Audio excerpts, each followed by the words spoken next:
இந்த கோயில் வந்து இன்னும் 23 மாதங்கள் ஆச்சுங்க. ஆரம்பத்தில் 9 சக்தியை சேர்ந்து உணர்த்தி 9 சித்தர்களோடு ஆரம்பித்து 108 நாள் வரைக்கும் ஒரு 4 பேர் 5 பேர் மட்டும் யாகம் போட்டுருந்தோம். அதோட நிறைவுன்னு நாங்கள் நினச்சோம். மேலும் மேலும் வளர வளர தொடர்ச்சியாக சிவராத்திரி பூஜை வந்தது. 1160 பேர் இந்த சன்னிதானத்துக்கு வந்தாங்க. எந்தோடைய அழைப்பும் இல்லாமல் ஒவ்வொரு வரக்கூடிய மக்களுக்கும் கருமாவை போகக்கூடிய சிவனா இந்த இடத்துல இருந்து அருள் பாலிச்சிட்டு இருக்கார். அதாவது அவங்க வேண்டுதல், இவரை நம்பி எனக்கு இது ரெடி பண்ணி கொடுங்க அப்படின்னு வேண்டையில 100% மன நிறைவோட பண்ணி கொடுத்துருக்காரு. இது வரைக்கும் 23 மாதங்கள்ல எனக்கு தெரிஞ்சு 23 கல்யாணத்தை நடத்தி கொடுத்துருக்காரு. 14 பேர்த்துக்கு குழந்தை பாக்கியத்து கொடுத்துருக்காரு. அது இல்லாம இந்த கோர்ட்டு கேஸு எல்லா விதத்துலையும் நினைச்சு வேண்டுனா எவ்வளவு நாள் சொல்றாரோ வியாதி உள்பட அவங்க கோரிக்கையும் வேண்டுதலும் கரெக்டா இருந்திருந்தா இது வரைக்கும் எந்த ஒரு இது இல்லாம இடர்பாடு இல்லாம பண்ணி கொடுத்துருக்கார். அதாவது ஆரம்பிச்சு இங்க 9 தலவிருஷத்தோட, அதாவது எந்த இடத்துலையும் இல்லை, எங்களுக்கு அதை பத்தியே தெரியாம இருந்தது. உணர்த்தி 9 தலவிருஷம், அயோத்தியிலையும் கூட 5 தலவிருஷம் தான் இருக்குது. இங்க 9 தலவிருஷத்தோட அப்பன் இருக்கிறாரு. கைலாயத்தில் இருக்கக்கூடிய சிவன் ஒரு பாலகன் மூலியமா உணர்த்தி அவனே இங்கே வந்து அருள்வாக்கு சொல்கிற அளவுக்கு வந்து வருஷத்தில் ஒரு 4 டைமோ 3 டைமோ இங்கே வந்து நான் வேண்டிக்கிறேன், எனக்கு இது மாதிரி தொந்தரவு பண்ணக்கூடாதுன்னு அப்பங்கிட்ட வேண்டினதுக்கப்புறம் என்னுடைய ஆலயம் வந்து மிகப்பெரிய அளவில் உருவாக போகுது. கைலாயத்தில் கூடிய சிவன் தான் நான் அப்படின்னு உணர்த்தினார். ஆரம்ப காலகட்டத்தில் 7 மணி 2 நிமிஷத்துக்கு வந்தார்னா 8 மணி 10 நிமிஷத்துக்கு போயிடுவார். எங்களுக்கு இவருடைய பேரே தெரியாமல் அந்த ஈஸ்வரரா இந்த ஈஸ்வரராங்கில, அதான் என்னுடைய ரூபத்தில் திண்ணீர் வீசி இப்படி இருந்துமே தீ எரிஞ்சதுனால அக்னீஸ்வரன் காட்டினாங்க. விநாயகர் அமைக்கையில் பர்கத் விநாயகர் காசியில் இருக்கக்கூடிய அமைப்போடு இங்கே அமைக்கணும்னார். ஒவ்வொரு உத்தரவும் இங்கே என்னுடைய நிழல் கூட எதுவுமே எனக்கு ஆகாது, கல்லால் ஆன கோயில் தான் நான் அமைச்சுக்குவேன் அப்படின்னு சொல்லியிருக்கார். எனக்கு தெரிஞ்சு இந்த காலகட்டத்தில் 9 மிகப்பெரிய கோயிலை அங்கே கெடுதல் இருந்து இங்கிருந்து நிவர்த்தி பண்ணி கொடுத்துருக்கார். ஒரு 3-4 மாதத்துக்கு அப்புறம் தொடர்ந்து அன்னதானம் நடக்கும் அப்படின்னு சொன்னார். அந்த காலகட்டத்தில் ரொம்ப சிரமப்பட்டோம். உத்தரவு கேட்டது துர்க்கோட்டை போய், எங்கிட்ட நீ கேட்டு அங்கே போய் கேட்கக்கூடாதுன்ட்டு அதிலிருந்து இன்னைக்கு, அதாவது அட்வான்ஸாக 26 வரைக்கும் புக் பண்ணுற அளவு கொண்டு வந்துட்டார். இந்த குறுகிய காலத்தில் என்னுடைய ஆலயத்தில் யார் வந்தாலும், அதாவது எதுவுமே வேண்டாம், நீங்கள் வந்து வழிபட்டா போதுங்கிற அளவுக்கு மிகப்பெரிய அளவில் இங்கே கோயில் அமைச்சிட்டார்.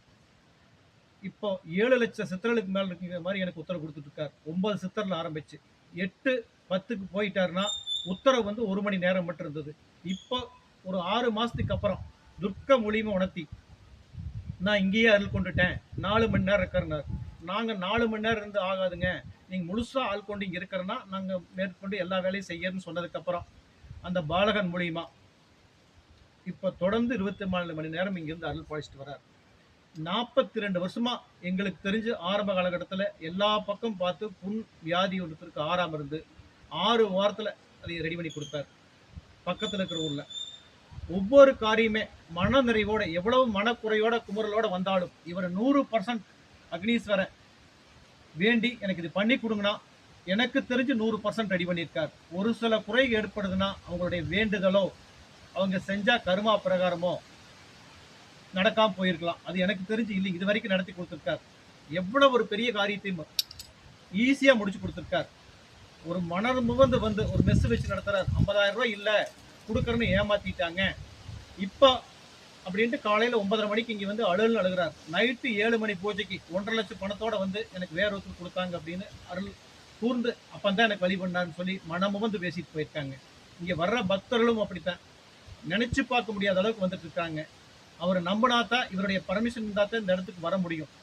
இவருடைய பர்மிஷன் இல்லைங்கில யாகம் வந்து ஆரம்ப காலகட்டத்தில் இவர் தோன்ற நினைக்க போட்டது 108 நாள் வரைக்கும் எந்த பொருளுமே யாகத்தில் வெளியிருந்து கொண்டு வர போட முடியாது. நீங்க நினைச்சா கூட இந்த யாகம் நீ நடத்த முடியாது அப்படின்னு நாங்க போட்ட பொருளால் எடுத்த அவர் திண்ணீர் இருக்குது. எந்த கட்டத்திலையும் முடியலன்னா அவர் திண்ணீர் கொடுக்க சொன்னா நிவர்த்தி பண்ணி கொடுத்துருக்காரு. இங்க இருக்கிற துர்க்கை தான் மெயினா அமைஞ்சிருக்காங்க. 9 சக்தி, மாசாணியம்ம, கரிகாளியம்ம, குலவிளக்கம்ம, ஒவ்வொரு தெய்வங்களும் சேர்ந்து இவர் அமைக்கிறதுல அரும்பாடுபட்டிருக்கிறாங்க. அவர் ஒவ்வொரு விழாவின் போதுமே ஏன் இந்த டைமுக்கு பிரதோஷத்தை நாங்கள் நடத்துறோம் அப்படின்னா, எல்லா தெய்வங்களும் எங்கிட்ட வந்ததுக்கு அப்புறம் அந்த டைம்க்கெல்லாம் நடத்தணும்னு எங்களுக்கு உத்தரவு கொடுத்துருக்காரு. எங்களுக்கு என்ன இருந்தாலும், இங்கே என்ன தவறு நடந்திருந்தாலும், எனக்கு உணர்த்தலினாலும் இங்கே யார் வழிபாடு வந்த மக்கள் கிட்ட போய் உணர்த்திடுவார். இந்த மாதிரி போயிட்டு இருக்குது, இது இந்த மாற்றத்தை கொடுத்துரும் நான் அப்படின்னு. ஏன் என்னை நம்பலின்னு கூட கேட்டிருக்கார். அதாவது ஒரே டைம்ல 5 பேத்துக்கு போய் உணர்த்தியிருக்கார். இந்த மாதிரி ஒரு சின்ன தவறு நடந்தது. அந்த தவற நிவர்த்தி பண்ணி குடுத்தார். அவர் சொல்லி கேட்கலினாலும் அடுத்த நாள் நடக்காத விஷயம் நடந்துடுதுன்னு என்ற காதுபட கேட்பேன் நான். அதுபோக ஒரு சிலர் மகளிருக்கு போய் அருள் வாக்குல கணக்கு சொல்லிட்டு இருக்கார். இந்த ஆலயம் இப்படி இருக்குது அப்படின்னு. எதிர்பார்க்காத அளவுக்கு வளர்ச்சி.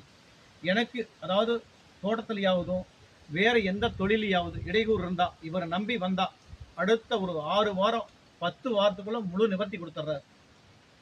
ஒரு சிலர் வந்து மறுபடியும் அதுக்கு வர்றதில்லை அப்படிங்கல அந்த கோயில் ஒரு வழிபாடு ஒரு 6 பிரதோஷம் 10 பிரதோஷம் வாங்குறாரு. எந்த எதிர்பார்ப்பும் இல்லாமல் நடந்துட்டு இருக்குது. அவங்க மனசு வந்து பண்ணிட்டு இருக்காங்க.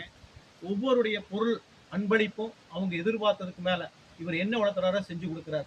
ஒரு சிலர் அப்படி தவறு நடந்துட்டா அவங்கள வர்றக்கே இது வரைக்கும் அனுமதி கொடுக்கறது இல்லை.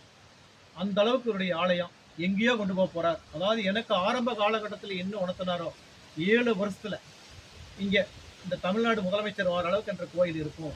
அதாவது இங்க பைபாஸ் அமைய போகுது அப்படின்னு ஒருத்தர் கனவுலயே போய் உணர்த்திட்டார். எனக்குமே உணர்த்தினார். அதாவது தங்க கிரீட மாதிரி ஜோடிச்சு அதுல ஒரு தெய்வ உருவம் காட்டி இது மாதிரி வரப்போகுது அப்படின்னு. அதே சுந்தரகவனூர்லேருந்து சுல்தான்பேட்டையிலேருந்து ஒருத்தர் அம்மா வழிபடுறதுக்கு வர்றாங்க. சுந்தரகவனூர் அந்த அம்மா எங்க அப்பா காட்டுலேருந்து பைபாஸ் காட்டுது, மாலை போட்டு ஆலயத்துக்கு வர்றாங்க அப்படின்னு இருக்கிறார். நாங்க இதையும் மீறி உள்ள வந்து ஒரு அறை அமைச்சிட்டோம். 11க்கு 17 அதை எடுக்க சொல்லி நின்றுட்டார். என்ற ஆலயத்தில் கல்லால் அமைந்த கோயில் தான் வேணும். யாகம் வந்து அதாவது 9க்கு 9ல கோயில் அமையல, எனக்கு அனுதினமும் நடக்கணும் அப்படின்னு சொல்லி அவர் எல்லாத்துடைய சொற்பனத்திலையும் போய் சொல்லியிருக்கார். எதிர்பார்க்காத அளவுக்கு வளர்ச்சியோட இப்போ 7 சித்தர்கள் நாங்கள் அன்னதானம் பண்ணல, சித்தர்களுக்கு நாங்கள் சாப்பாடு வச்சே ஆகணும். வைக்காத அன்னைக்கு அந்த கஷ்டத்தை எங்களுக்கு கொடுக்குறாரு. மனசை கூட பேசுற மாதிரியே ஒரு உணர்வை வந்து யாரு மனசார கும்பிட்டாலும் உணர்த்திட்டு இருக்காரு இது வரைக்கும்.